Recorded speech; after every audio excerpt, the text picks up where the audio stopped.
Thanks, everyone, to stay right before lunch. Some people are leaving, but that's okay. Before I start, three things. My name is Tom Kamperman. I'm the co-founder and CTO of IamFluidics. I'm very happy that I can present this technology. It's one of the first times that we present our technology for this field, cell and gene. We'll come back to that, why that is. The second, the work was partially done in collaboration with the University of Twente, so we collaborate a lot with AST and DBE groups. And third, stay tuned before you leave for lunch. I hope I can enjoy you for 10 minutes. The presentation will be about scaling 3D cell production with control using dissolvable microcapsules. So we all need a lot of cells. People know that. I think I don't have to explain it to you. We need millions, billions, even trillions of cells. This has been explained in several presentations already. I won't go into detail, but just state it as a fact. We also need a lot of control. So all these cells need to be organized in complex tissues, microtissues, larger tissues. So that also poses a difficulty. You want control and you want scale, and that's not easy. So there's actually a challenge if you look to traditional 3D culturing methods, such as hydrogel domes. We see that the cells start to de-differentiate spontaneously or start to differentiate spontaneously due to morphogen gradients, gradients of nutrients, waste. And this is a problem, especially if you start to scale. So there's a solution to have more control over the cell morphology and the behavior and the viability using microtechnologies. But we also know that this is not really a scalable method. You're limited to the well plate format, 384, maybe 1,000 plus tissues at a time. But that's not industrially scalable. Then we have the bioreactors. They are super scalable. You can go to 1,000 liters, etc. But we also know that the more complex tissue culture in a bioreactor is not trivial.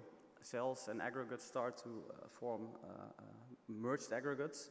So you lose control over the shape and the size. And actually there is a way to overcome this by stirring faster.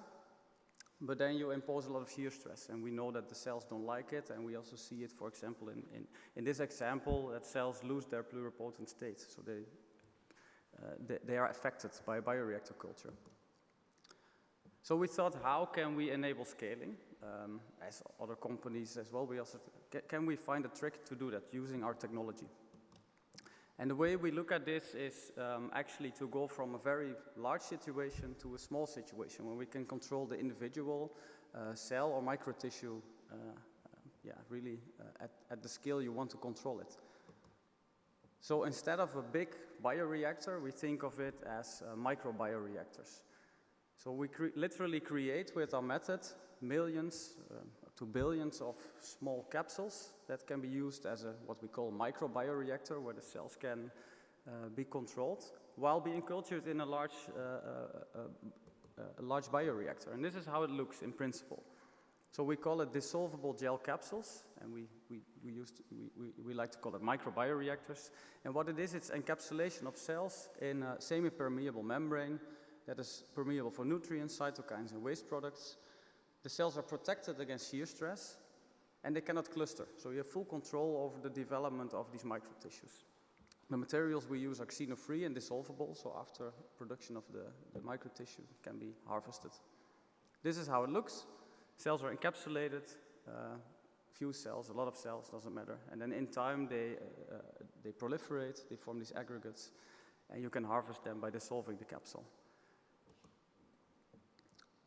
If you compare that to non-encapsulated cells, you clearly see that there is a benefit. The aggregates don't aggregate, don't merge, there is no shear stress involved, and you have controlled growth until a certain size. So you have size control over the aggregate formation because our capsules are monodispersed or uniform. And this is not entirely new, but the way we do it, our method, is new. So this is what we call in-air microfluidics. And instead of printing on a piece of paper with inkjet, we print liquids onto each other. So in the movie, you see a liquid jet generated. It's actuated. It's called vibrating jet technology. That's not new. But then we come in with a second, a third, a fourth, a fifth jet to do on-the-fly mixing and matching of liquids. So this enables us to do very rapid, 1,000 capsules per second and more, production of uniform capsules with, in a very biocompatible manner. So cells are not affected by this process. If we compare it to other technologies, there are a lot of technologies in the market that can do microencapsulation. On the right, you see the industrial scaled versions, spray drying, emulsification. We all know they are scalable, but they're not biocompatible. Cells simply die in the process due to heat, shear, etc. Then we have microfluidic processes, they're very controlled, but not scalable, very slow. And you have traditional vibrating jet into a bath. That's a scalable method, but you lose control over the capsule shape, since the capsules are deformed when they impact the bath.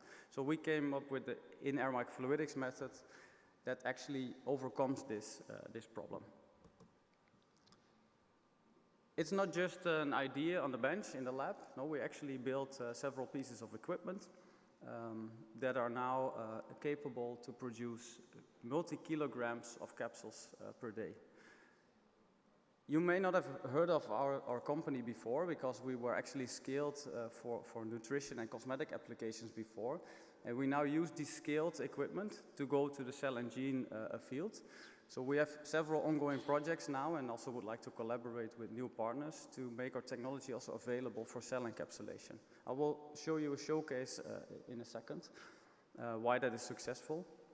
But just to demonstrate, the technology is scaled and it's available at industry grade. So the showcase. To demonstrate the biocompatible nature of our technology, we encapsulated the most sensitive ingredient one can think of, which is the embryonic stem cell, pluripotent stem cell. So on the left, you see a natural developing embryo, as we observe it in, for example, the animal model.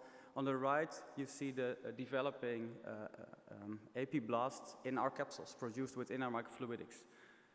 So the comparison, I think, is very clear. We also see a viable cell mass. The cells are nicely polarized, so oriented outward in, and they form an open lumen. All the cells, or well, more than 90% of the cells remain viable, and the cells remain pluripotent. So they are positive for OX, SOX, and NaNOG. What is very striking, if we compare to traditional microwell cultures, we see that we have more control over the aggregation. So we can form cell aggregates with less cells compared to a microwell. And we have more control over lumen formation.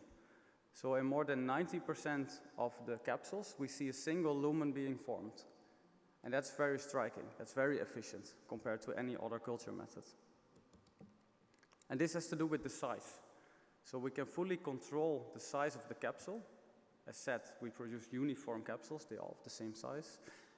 And if you look to the microcapsule size, it kind of limits the organoid or the spheroid to grow. At some point it's limited, and that size has a direct effect on the luminogenesis.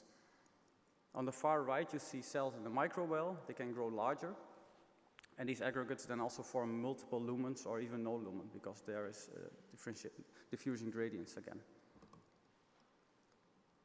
As said, the capsules are semi-permeable, so they allow for exchange of nutrients and cytokines. And this also allowed us to do differentiation in the capsule. So as a showcase, we did cardiac differentiation. So you actually see beating cardiac in the capsule. So you have to look very closely, but every 2-3 seconds they beat. You can also pace them, so with 1 hertz, 2 hertz, doesn't matter. And we see that the contraction of the cells is really efficient if you compare it to traditional 2D cultures. So this is part of our team. Very happy to work on this, and also inviting you actually to start to work with us. You can see that everyone is smiling, so that's a good sign. So yeah, hope that you are interested in our work and would like to contribute. 2 things I would like to mention. Most of this work is also captured in a white paper. You can download it. It's the top QR code. And besides encapsulating cells in a shell, we also produce empty particles that we use for microcarriers. It's also dissolvable, and that's quite a unique feature. So we recently launched our first product together with another company called Rousselot. which is a gelatin-coated microcarrier that is fully dissolvable, enabling very efficient harvesting of cells. So in a microcarrier, traditional microcarriers, you can only harvest about 50% of the cells. With our dissolvable platform, we harvest more than 90% of the cells at the end of culture. And if you want, you can even order them. So thanks, that's the presentation. And have a good lunch.